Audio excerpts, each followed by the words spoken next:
Hi అండి, నేను మీ సీత. ఈరోజైతే తీపి బొండా వేద్దాం అనుకుంటున్నానండి.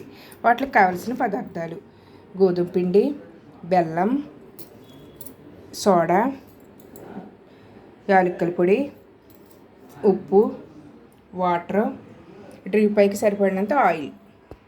ఇప్పుడు ఈ బెల్లాన్ని చితగొట్టుకొని బెల్లం ఈ గోధుమ పిండిని కలిపేద్దామండి ఒక గిన్నెలో వేసి. అంతేనండి, పిండి మొత్తం ఇలా కలిపేసాను. ఇప్పుడు ఇందులో కొంచెం సాల్ట్, సోడా వేసుకుందామండి. అలాగే ఇలాచీ పౌడర్ కూడా వేసుకుని బాగా కలిపేసుకుందామండి. అంతేనండి, కలిపేసుకున్నాను. అలాగే ఓ స్టవ్ మీద ఆయిల్ పెట్టుకున్నానండి.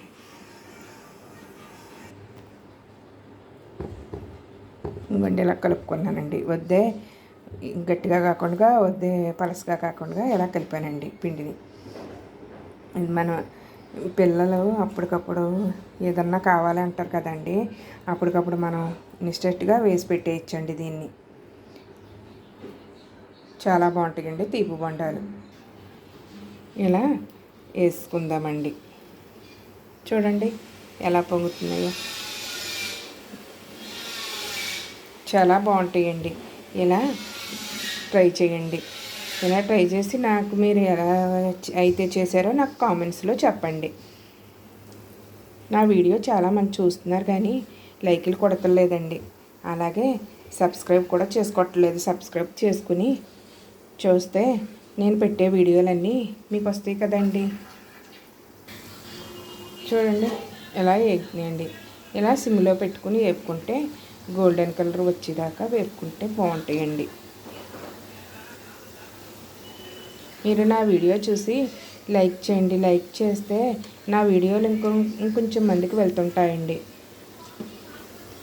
అలా నన్ను కూడా మీరు ఎంకరేజ్ చేసినట్టు ఉంటుంది.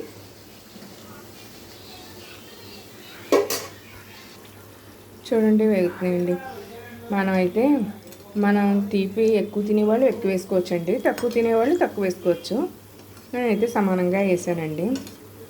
అది గోధుమ పిండితో చేసిన తీపి బొండాలండి. గోధుమ పిండి అంటే అదే మనం చపాతీ చేసుకుంటాం కదండి, అది గోధుమ పిండి. అంతేనండి, వేగిపోయినాయండి. ఇప్పుడు ఒక బౌల్లోకి తీసుకుందాం. అంతేనండి, వేడివేడి తీపి బొండాలు రెడీ అయిపోయినాయండి. చూడండి ఎంత అందంగా వచ్చినాయో. ఇవి చాలా బాగుంటాయండి. ఈ వేడి మీద కన్నా చల్లారాక తింటే చాలా టేస్ట్గా ఉంటాయండి. పిల్లలు పెద్దవాళ్ళు అందరూ ఇష్టంగా తినేస్తారండి ఇలా చేస్తే. మీరు ఈ బజ్జీ వేసేటప్పుడు చేతికి కొంచెం తడి చేసుకోండి, అప్పుడు బజ్జీ బాగా నూనెలోకి జారుతుందండి. నా వీడియో కనుక మీకు నచ్చితే please subscribe my channel. Like చేయండి, షేర్ చేయండి, కామెంట్ చేయండి. బాయ్ అండి, నెక్స్ట్ వీడియోలో కలుసుకుందాం.